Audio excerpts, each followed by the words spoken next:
7th standard mathematics, term 1, chapter 1, exercise 1.6, miscellaneous practice problems, question number 11. The price of an item X decreases by rupees 10 every year and an item Y decreases by rupees 15 every year. If in 2018 the price of X is rupees 50 and Y is rupees 90, then which item will be costlier in the year 2020? So கவனிங்க, அதாவது நல்லா கவனிங்க, இந்த சம்மு நல்லா கவனிச்சா புரியும். Price of an item, ஒரு item இருக்குது, அந்த ஐட்டம் பேர் எக்ஸு, அது வந்து ஒவ்வொரு வருஷமும் 10 ரூபா வச்சு கூட்டிகிட்டே இருக்குது, ஒவ்வொரு வருஷமும். ஃபார் எக்ஸாம்பிள் இப்போ இந்த வருஷத்தை எடுத்திங்கன்னா, இந்த வருஷத்துக்கு ஒரு ரேட் இருக்குன்னா அடுத்த வருஷம் இதோட 10 ரூபா கூட்டியிருக்கும், அதுக்கு அடுத்த வருஷம் இது ஒரு 10 ரூபா கூட்டியிருக்கும்.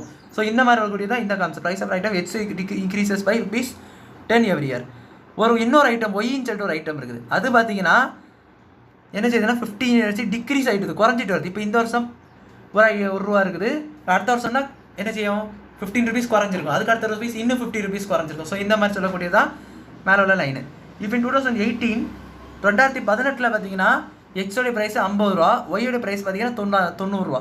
Which item will be costed இந்த இயர் 2020? எக்ஸ் அதிகமாக இருக்குமா, ரூபாவில் எக்ஸ் அதிகமாக இருக்குமா, ஒய் அதிகமாக இருக்குமா தான் கொஸ்டின். ஸோ இதுக்கு நம்ம என்ன பண்ண போகிறோம் பார்த்தீங்கன்னா, நல்லா கவனிங்க, எக்ஸ் வந்து 10 இயர் குறையுதுல, so increased by rupees 10 every year போடலாம் அல்லது per year போடலாம். அடுத்து y decreased by 15 per year. So ஒவ்வொரு வருஷம் 10 வச்சு கூட்டிகிட்டே இருக்கு. இப்போ 2018 காமிச்சிட்டு இருக்காங்க. 2018 என்ன கொடுத்துருக்காங்க, 2018க்கு ப்ரைஸ் ஆஃப் வந்து 15x, எக்ஸுக்கு வந்து rupees 15 கொடுத்துருக்கான், ஒய்க்கு வந்து rupees 19 கொடுத்துருக்கான், 90. ஸோ இப்போ இதே கான்செப்டை நான் எங்கே பண்ண போகிறேன்னு பார்த்தீங்கன்னா, என்ன பண்ண போகிறேன், இந்த 2018 வச்சு தான் கொடுத்துருக்கேன் மேலே உள்ள கான்செப்டை படி 2020க்கு என்னென்னு கண்டுபிடிக்க போகிறேன். ஸோ இப்போ 2020 என்னவாயிருக்கும், 2 வருஷம் கூடுதல்.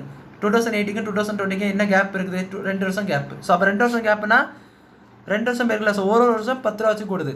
ஃபஸ்ட் எக்ஸ் ஐட்டம் பாருங்களேன், 50 ரூபா ஆக்சுவலாக 2018. அப்போ 2019 ஒரு 10 ரூபா கூடியிருக்கும், 2020 ஒரு 10 ரூபா என்ன செஞ்சுருக்கோம், கூடியிருக்கும். ஸோ அப்போ இது மூலமாக ஆட் பண்ணிங்கன்னா என்ன வரும், rupees 17 வரும். 50 + 10 60, 60 + 10 70. ஸோ இதோடைய வேல்யூ 70. அடுத்து ஒய்யோடைய பாருங்க, ஆக்சுவலாக அது 90 rupees குறைஞ்சிக்கிட்டே வருதுல்ல. ஸோ குறைஞ்சிக்கிட்டே வருதுன்னு சொல்லும்போது மைனஸில் ஆகும்போது, ஸோ அப்போ rupees எத்தனை வச்சு குறையுது, 2018 வந்து 90 இருக்குதுன்னா அடுத்து 15, 2019 15 குறையும், 2020 ஒரு 15 குறையும்.